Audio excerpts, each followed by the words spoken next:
E aqui no Jornal Brasil Atual nós vamos falar agora sobre saúde mental na pandemia e também da lei que estabelece a psicologia no sistema de educação pública básica aqui no país. Para isso, a gente convida a participação de Ângela Soligo, que é professora da Unicamp e ex-presidenta da Associação Brasileira de Ensino de Psicologia, a ABEP, e também da Secretaria Executiva do Congresso Brasileiro de Psicologia. Muito bem-vinda, Ângela. Prazer tê-la aqui no Jornal Brasil Atual. Tudo bem contigo? Bom dia, tudo bem? Bom dia a todos vocês. Está com... Vamos indo, né? Tudo bem.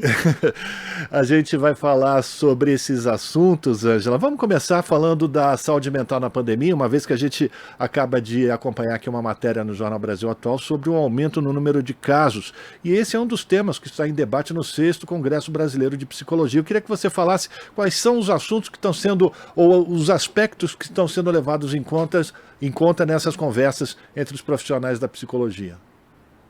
Olha, vários aspectos, porque profissionais da psicologia têm atuado e atuaram e atuam nesse contexto da pandemia, mas creio que os aspectos, a preocupação, o medo, porque nós vivemos um contexto ainda de medo. Para nós, uma experiência nova, inusitada, com a qual nós tivemos que aprender a lidar sem ter experiência anterior. Então, isso trouxe muita ansiedade, muito medo, e uma ansiedade que vamos convir que é esperada, é normal, mas que a gente tem que lidar com ela, assim como o luto, porque muitas pessoas perderam muita gente querida, então o luto passou a fazer parte também do nosso cotidiano. Então, essa dimensão subjetiva do luto, da perda, tem sido discutida, mas também outras dimensões, como a aprendizagem, né? Como aprender, o que aprendemos no contexto da pandemia, como que isso se deu nas escolas, com as escolas, estudantes, professores. Então, também discutimos a pandemia no contexto da escola, na formação em psicologia. Nós, da ABEP, junto com o Conselho Federal de Psicologia, criamos um manual de recomendações sobre estágios em psicologia na pandemia, porque estávamos em afastamento social e nem tudo era possível. Então, a pandemia tem sido, sim, um dos assuntos, e ela envolve, então, a subjetividade, a educação, o contexto do trabalho, a formação em psicologia. Então, várias das nossas ações e das nossas discussões têm pautado, sim, no Congresso a pandemia e como ela nos afeta, como lidar com ela e o que aprender com ela.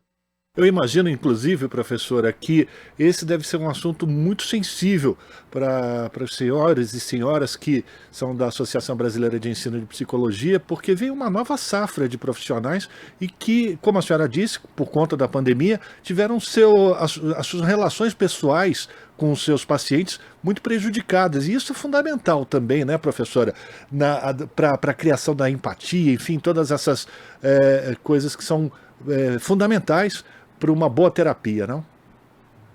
Então, é claro que a formação foi afetada na psicologia em todas as áreas. E um dos problemas é exatamente o momento das práticas e do estágio. Como fazer práticas, como fazer estágio sem contato. No caso da psicologia, é uma dificuldade enorme. Por essa razão, inclusive, que nós da psicologia somos contra EAD para cursos de graduação em psicologia, porque nós precisamos do contato humano. Por isso mesmo, nós fomos orientando os cursos do que era possível fazer e do que não era possível, era imprescindível, porque, como você diz, nós precisamos do contato humano não só para fazer terapia, mas para atuar nas escolas, para atuar no mundo do trabalho, para atuar nas comunidades.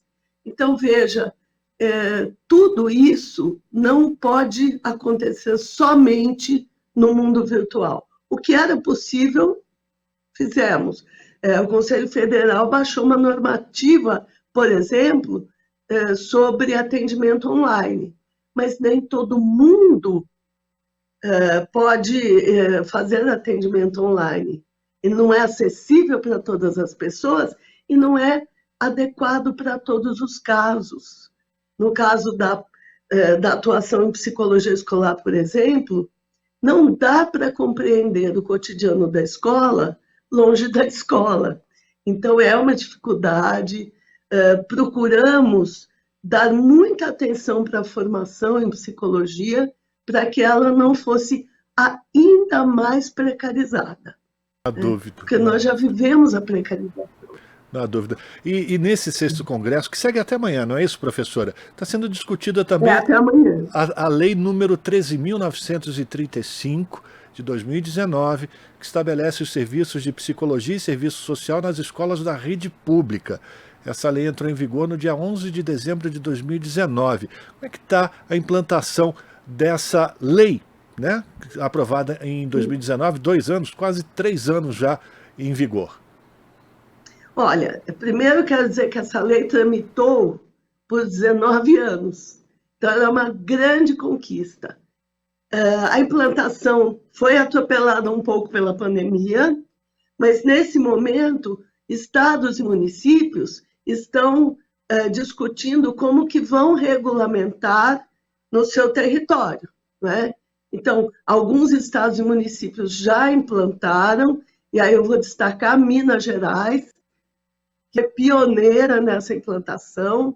Vários municípios do estado já regulamentou, e vários municípios por todo o país já regulamentaram. A gente espera que o estado de São Paulo faça isso.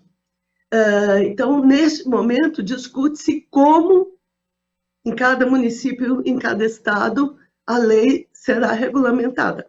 Mas existe uma orientação geral do que se espera desses serviços. Então, no caso da psicologia, é muito comum que quem não conhece o trabalho imagine que nós vamos fazer atendimento individual na escola. Não, né? A psicologia, no contexto da escola, ela vai atuar junto com a equipe escolar, junto com professores, na promoção do ensino-aprendizagem, na promoção da aprendizagem para todos, vai atuar na convivência escolar, na relação família-escola, no enfrentamento das violências escolares, dos preconceitos. Então, a psicóloga na escola, no sistema educativo, atua em equipe e, com seus conhecimentos, atua para garantir aprendizagem e convivência escolar com respeito. Então, isso é muito importante, né? A gente já adiantou muito, já produziu muita coisa no campo da educação e da escola para saber que não é eficiente nem adequado você localizar dificuldades ou a queixa escolar só no aluno, né? É preciso entender quais as condições concretas que promovem a aprendizagem dos alunos na diferença, porque não adianta pensar que uma estratégia igual para todo mundo vai dar certo para todo mundo. Então, o desafio é sempre atuar pela promoção da aprendizagem em equipe. Isso é muito importante. A psicologia não salva, a educação não salva a escola. Pelo contrário, a psicologia contribui para que essa educação e essa escola sejam cada vez melhores. E isso só se faz coletivamente, só se faz com equipes e fortalecendo, valorizando o trabalho do professor e da professora. E nesse sentido eu queria já exatamente fazer uma avaliação com a senhora, por exemplo, no caso de Minas Gerais, me parece que é fundamental a integração entre psicologia e a docência, né? Os alunos, a relação entre essa equipe de psicologia e a direção e os professores da escola para que esse processo se dê de uma maneira eficiente, não, professora? É preciso, sim, essa integração, esse diálogo, o diálogo respeitoso, para que a gente possa implementar mesmo ações que sejam eficientes, para que a gente possa, nós da psicologia, precisamos ouvir a equipe, ouvir os professores e construir juntos as alternativas, as propostas. É isso que vai garantir um bom trabalho. A gente entender que o trabalho é coletivo, é junto, e a comunidade escolar participando, ajudando a decidir, e a gente sempre entendendo que quem está na sala de aula é o professor e a professora. Então, a gente precisa sempre ter diante de nós essa disposição de escuta, de compreensão e de atuar junto. A gente está conversando com a professora Ângela Soligo, professora da Unicamp, ex-presidenta da Associação Brasileira de Ensino de Psicologia e secretária executiva do Congresso Brasileiro de Psicologia, que acontece aqui em São Paulo. Professora, eu queria falar exatamente sobre essa questão da violência nas escolas e como a psicologia pode ajudar a reduzir os impactos disso. Um estudo da ONU mostra que 1 em cada 3 alunos já sofreu o chamado bullying, né? Aqui em São Paulo, 38,3%, quase 40% dos alunos com idades entre 13 e 15 anos já sofreram esse tipo de violência, de um acordo com uma pesquisa do IBGE, que foi divulgada no mês de julho. E a minha preocupação, professora, se dá também na confluência de um outro fator que é muito preocupante na minha avaliação. Eu não sei o que a senhora poderia dizer sobre isso, mas me parece que isso é comum entre todas as pessoas, que é a liberação das armas, ou acesso às armas no país de uma maneira muito mais frouxa, né? E a possibilidade da gente continuar, ou começar a perceber eventos de violência utilizando armas de fogo nas escolas. Como é que a senhora avalia também esse enfrentamento dessas questões do bullying e as formas de reação violenta também desses alunos que são vítimas desses ataques? Então, veja bem, nós temos estudos sobre violência e preconceito na escola, um estudo que nós publicamos em 2019, feito em escolas de todo o Brasil, né? E que mostram, sim, as muitas violências, porque não é só a violência física, tem a violência verbal, tem o isolamento, tem a violência psicológica, e também mostra como essas violências estão vinculadas com preconceitos. E aí, o racismo, o machismo, a LGBTI-fobia, o preconceito contra pobres, contra indígenas. Então, veja, a primeira coisa é a gente reconhecer que a violência que está na sociedade, ela está na escola também. A escola reflete a cultura e a sociedade em que nós vivemos. E isso é muito importante, porque às vezes a gente diz que os alunos são violentos, mas as crianças e os jovens, eles estão expostos à violência dos adultos. Então, a primeira coisa é isso. A segunda é parar de localizar a violência no sujeito individual. Então, é muito comum nas escolas, alguém cometeu um ato violento contra alguém, vamos conversar com essas 2 pessoas. Isso é enxugar gelo. O que a gente precisa entender é o que é que fundamenta essas violências e enfrentar isso. E aí a gente precisa enfrentar os preconceitos. A escola precisa assumir o seu papel de educar crianças e jovens antirracistas, que não sejam machistas, que não tenham preconceitos contra pobres, contra quem é diferente. Então, a escola precisa agir na base da violência, precisa discutir as violências, né? E, claro, armas nunca foram solução para a violência. Armas sempre foram ferramentas da violência, tá certo? Então, esse discurso e esse afrouxamento das leis armamentistas, na verdade, revelam a frouxidão dos homens que defendem armas, né? E nós não podemos ser a favor disso. A psicologia não pode ser a favor de liberação de armas, de responder violência com violência, porque jogar gasolina numa fogueira não vai apagar o fogo, né? Então, a gente precisa responder à violência com educação, com conhecimento, com a construção do respeito. Isto também é tarefa da educação, também é tarefa da escola. E nunca com a defesa de preconceitos, nunca com a defesa do silenciamento da escola. Vamos falar sobre isso. A escola é o lugar da educação, da construção da cidadania.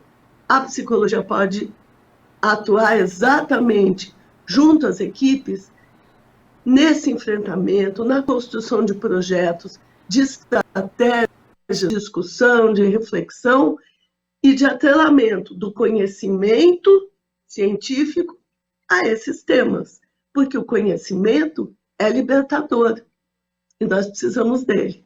Agora, professora, eu estou me colocando no lugar de pai ou mãe, ou de professor, professora, que está acompanhando essa nossa conversa, e eu vejo que na escola dos meus filhos, ou na escola em que eu trabalho, ainda não foi colocada em prática ou implementada essa lei que foi aprovada em 2019. Como se organizar para que ela seja efetivamente colocada em prática?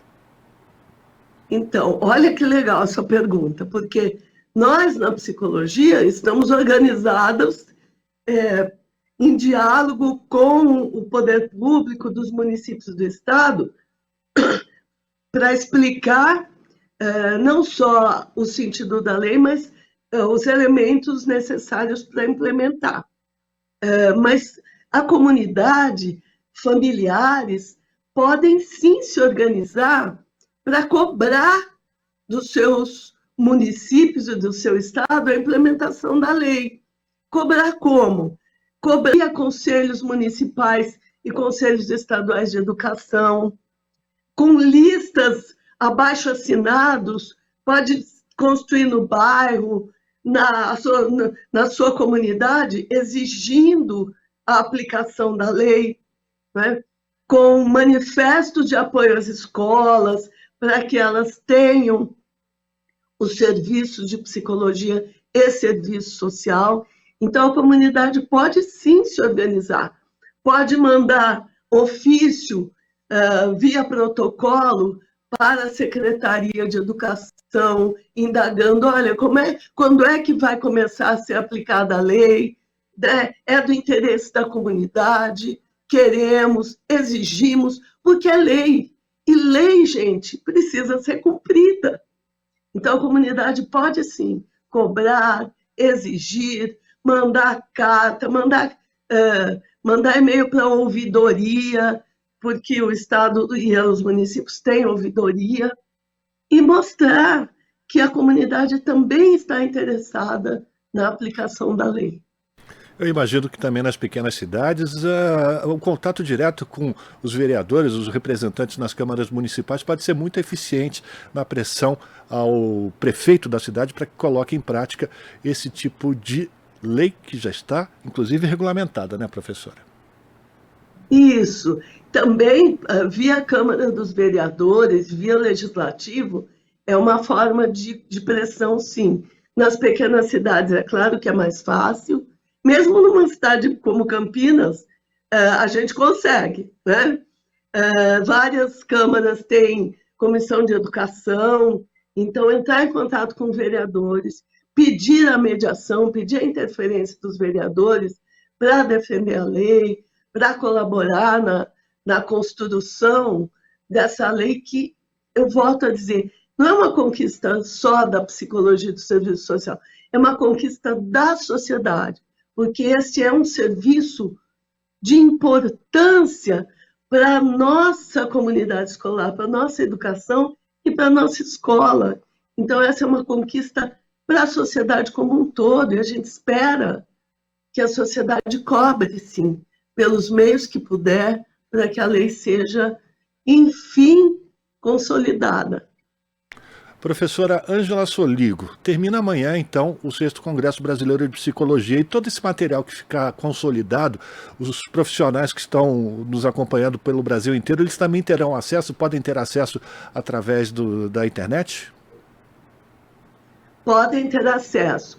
Nós produzimos um caderno com orientações, explicando qual é o projeto, e eles estão acessíveis no site do Conselho Federal de Psicologia. Quando você entra no site, é só colocar no Google Conselho Federal de Psicologia, aparece imediatamente, e tem lá uma aba Publicações. Dentro dessa aba tem cartilhas. Pode procurar ali, que está ali o material da Lei 13.935. No site da Associação Brasileira de Psicologia Escolar e Educacional, também, que é a ABRAPE. Então, o material é disponível, é de acesso livre, gratuito, é só clicar, baixar, porque o material é riquíssimo, belíssimo. Esperamos que as pessoas se apropriem dele, porque ele é para todos nós, é para todas nós. Agradecer a participação da professora da Unicamp, Universidade de Campinas, professora Ângela Soligo, que também é ex-presidenta da Associação Brasileira de Ensino de Psicologia, a ABEP, e também da Secretaria Executiva do Congresso Brasileiro de Psicologia, falando aqui com os ouvintes, internautas e espectadores do Jornal Brasil Atual. Muito obrigado, viu, professor? Um forte abraço, sucesso na implementação por todo o Brasil. A gente espera que seja cada vez mais rápido, que esses psicólogos possam participar da vida acadêmica, da vida escolar, e a gente ajudar a levar um pouco mais de saúde mental para todos nós. Isso mesmo, muito obrigada. Eu estou à disposição de você. Um forte abraço. Conversamos com Ângela Soligo aqui no Jornal Brasil Atual. São 7h59, rápido intervalo e voltamos em seguida.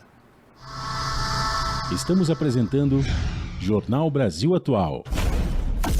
As notícias que os outros não dão.